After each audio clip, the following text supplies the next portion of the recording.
hold and try to practice a little bit.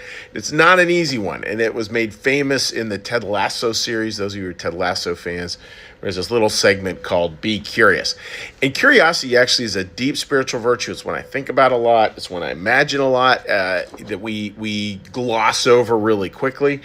But it really is integral. And here's a passage from the book, Secrets of Heaven, 3,145, where it says, a well-motivated desire for truth creates freedom. Well-motivated desire for truth. So in other words, a loving desire to be curious. So a curiosity that grows out of love would be the much easier way to say it than that. So a curiosity that grows out of love actually creates freedom.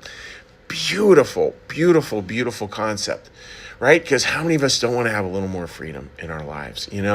Freedom from fear, from worry, from anxiety, from this, from that, from the other thing. I mean, we get feared up in a hurry. And we can kind of look at it this way, friends, like our curiosity, the bad kind of curiosity, it goes into all this catastrophizing and worries. Like yesterday, I got a note from a real estate agent who had bought a property through, and just a little small rental house, and she said, "Oh, please make sure to have sinkhole insurance." So, which is a great thing to say, great reminder. Like, "Oh, I'll check the insurance policy." Not that the house has any problems with that at all. It happened in the area to a house down the road, I guess, that they had a sinkhole open up, and so of course, like, all last night, my imagination, the house collapsing into a hole, the street collapsing. I mean, all kinds of just crazy, crazy stuff. That's where curiosity can get the better of us in not such a good way. And we just kind of go off into these flights of fancy. And some of them are where we catastrophize. Some of them may be illusions where we're just like daydreaming, but there's this daydream that's going in the wrong direction. And that's not the kind of curiosity we're talking about here. Notice that it says well-motivated, well-intentioned, in other words, loving. We're talking a curiosity that comes out of love. And how does that look for you? What does it look like to come from a loving place out there into the world as a curious being? So here's the love, and the curiosity is radiating out. Oh, such a beautiful concept. The concept of curiosity radiating out from love.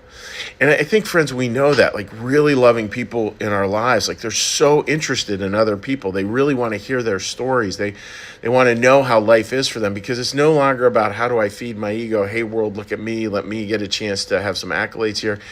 They've switched their lives, which we talked about yesterday. They've gone through this dramatic spiritual shift. What in the Swedenborgian Christian tradition we call this radical shift, where all of a sudden we're very other-oriented. And it's not other-oriented as in dependency or any of that other kind of stuff. It's this other-oriented where we're really trying to lovingly serve other people. And sometimes, again, we're even able to serve in ways that may appear to be a little hard, because we're able then to really say the hard thing because we know that will help the person. But again, we're all coming from love. Very important little caveat there. So friends, the trick this weekend is if I was to ask us all to maybe have something we could humbly consider practice the curiosity that comes from love. Practice the curiosity that comes from love, because it's there and it's beautiful and it's amazing, and it gets us out of our own like images and catastrophizing and fears and worries about sinkholes, out of that stuff, and it gets us much more into the person, literally the person right in front of us. That curiosity driven by love puts us right into the now, right into the moment, right into the person in front of you. And it's just a great way to think about practicing this weekend.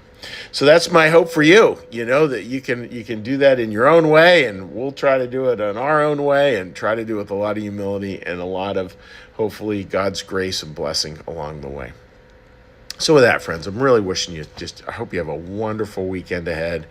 And to get us launched into the weekend, we don't launch with a big hurrah. We launch as we always do with a gentle little reminder, a gentle stilling of our hearts and our minds as we do a little meditation here. So feel free to join me. What we're going to do is I'm going to take a breath and ring the prayer bell. Just take a breath. We'll go through a meditation and then a prayer and then a blessing. So please take a breath.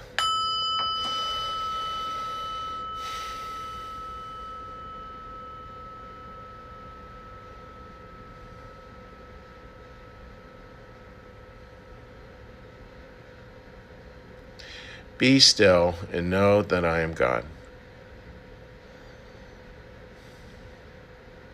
Be still and know that I am. Be still and know that I.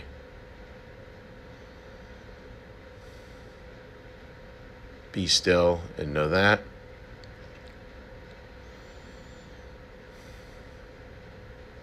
Be still and know.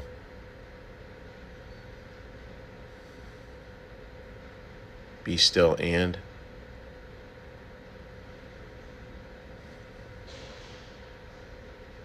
Be still.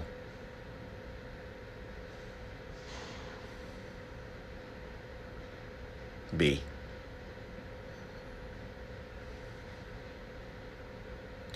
Our Father, who art in the heavens, hallowed be thy name. Thy kingdom come, thy will be done, as in heaven, so upon the earth. Give us this day our daily bread, and forgive us our debts, as we also forgive our debtors. And lead us not into temptation, but deliver us from evil. For thine is the kingdom, and the power, and the glory forever. Amen. May the Lord bless you and keep you.